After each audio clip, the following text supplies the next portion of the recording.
Alors, comme on avait dit précédemment, dans le frigo, il y a un fluide. Oui, il y a un fluide qui est utilisé en fait pour refroidir les aliments qui sont placés à l'intérieur de notre réfrigérateur. Et aujourd'hui, on va étudier en fait les différentes évolutions de changement de ces fluides. Oui, parce qu'à l'époque, on utilisait certains fluides qu'on n'utilise plus. Aujourd'hui, on va voir pourquoi est-ce qu'on ne les utilise plus. On va voir en fait quel est le premier fluide qui a été utilisé à l'intérieur de notre réfrigérateur. Bienvenue sur la chaîne Sciences et Culture TV, la chaîne du savoir.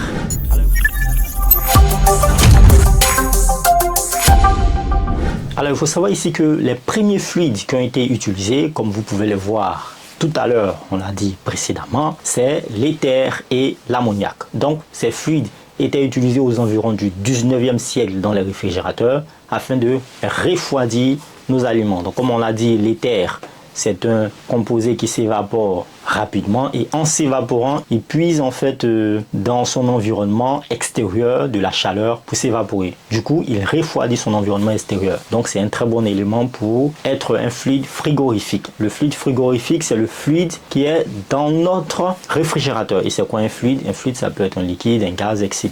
D'accord? Alors, en ces années-là, ça veut dire au 19e siècle, on utilisait l'éther et l'ammoniac dans nos réfrigérateurs, mais on s'est rendu compte que ces deux composés étaient très dangereux. Pourquoi? Parce que l'éther était très inflammable et bien sûr l'ammoniac était très toxique. Donc si ces deux composés s'évaporaient ou s'échappaient du réfrigérateur, eh bien ils pouvaient blesser les gens ou encore causer beaucoup de dommages. Du coup, on a dû passer à une autre solution. Alors, dans les années 1920 et 1930, les scientifiques ont alors développé un autre fluide qu'on va appeler ici fréon. Oui, c'est un fluide frigorigène qui a remplacé maintenant l'éther et l'ammoniac.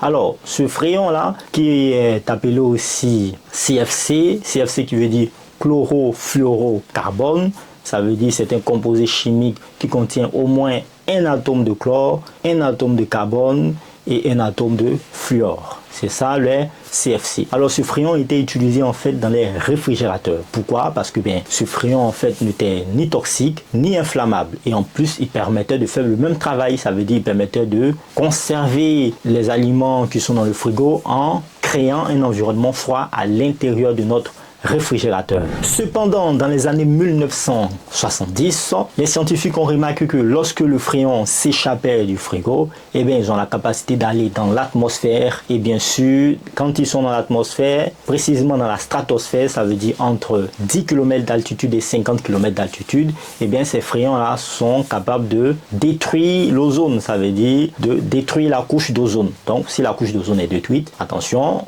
tous les rayons ultraviolets vont pénétrer sur la terre et vont nous donner des cancers de peau et d'autres maladies. Et si vous voulez retrouver en fait l'importance de l'ozone, vous pouvez cliquer là, il y a une vidéo qui en parle et aussi il y a plein de vidéos qui en parlent sur notre chaîne Sciences et Culture TV. Donc le fréon en fait est très dangereux pour notre couche d'ozone. Du coup, on a dû réfléchir en fait à une autre solution pour remplacer ce fluide là. Alors, pour protéger la couche d'ozone, les gouvernements du monde ont trouvé bon de trouver une solution à cela. Du coup, les scientifiques du monde se sont rassemblés et ont décidé de créer des nouveaux composés qui n'allaient pas être dangereux ni pour la couche d'ozone ni non plus pour les hommes. Alors, ces composés-là sont les HCFC qui veut dire hydrochlorofluorocarbone et les HFC hydrofluorocarbone. Ces composés étaient moins dangereux pour la couche d'ozone, surtout le HCFC était moins dangereux pour la couche d'ozone, mais le HFC n'était pas du tout dangereux pour la couche d'ozone.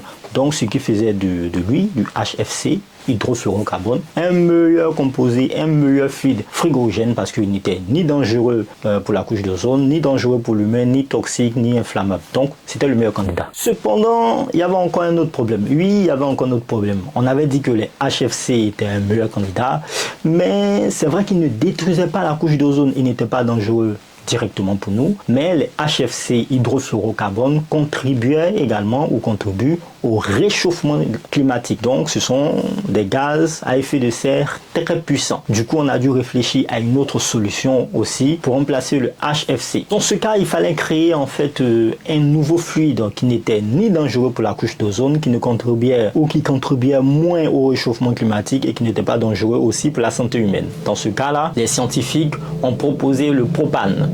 Voilà, le propane, c'est un alcane, composé chimique, c'est un gaz. Et ils ont proposé aussi le R600A qui est le butane. Alors ces deux composés ne contribuent ni à la destruction de la couche d'ozone et contribuent beaucoup moins au réchauffement climatique. Ça faisait d'eux des candidats assez propices, des candidats assez meilleurs pour constituer notre fluide frigorigène d'aujourd'hui.